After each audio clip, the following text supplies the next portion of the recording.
Veste importantă pentru românii care își fac cumpărăturile în Lidl. Retailerul a anunțat că cei care cumpără dintr-o anumită gamă de produse pot câștiga vouchere în valoare de până la 3.000 de euro. Premii de până la 3.000 de euro sunt puse la bătaie de Lidl, unul dintre cei mai cunoscuți retaileri din România. În cadrul unui concurs, românii care cumpără produse din gama Cămara Noastră au șansa că câștige mii de euro. Lidl acordă premii de până la 3.000 de euro românilor care cumpără produse din gama Cămara Noastră. În următoarele săptămâni, cei care îndeplinesc condițiile concursului pot câștiga 30 de vouchere în valoare de 150 de lei sau chiar marele premiu în valoare de 3.000 de euro.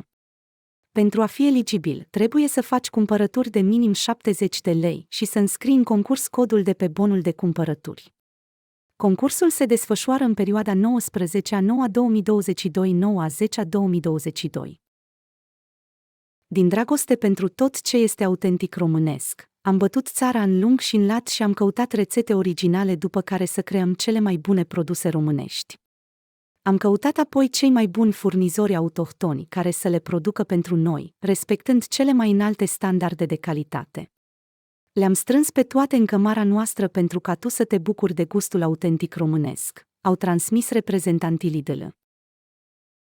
Din gama Cămara Noastră fac parte următoarele produse: salam bănățean, salam ardelenesc, jambon crud uscat, urdă, mușchi file, fiert afumat, salam de Sibiu, babic, mușchi crud uscat, mușchi țigănesc, pastramă țărănească, mușchiulet afumat, ceafă țărănească, cotlet țărănesc, salam ardelenesc, salam cu înveliș de piper negru, ceapă usturoi, crud uscat afumat, salam de Sibiu, salam de vară sau salam cu mucegai nobil.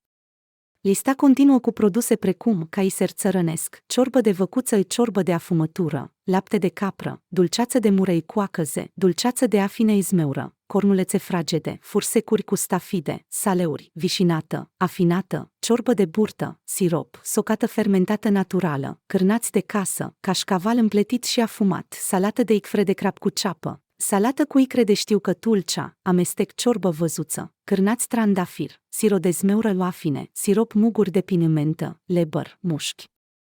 Țigănesc feliat sau șunculiță țărănească. Lidl este unul dintre supermarketurile care acceptă cardurile sociale, dar doar cele de Sodexo și Apromânia momentan.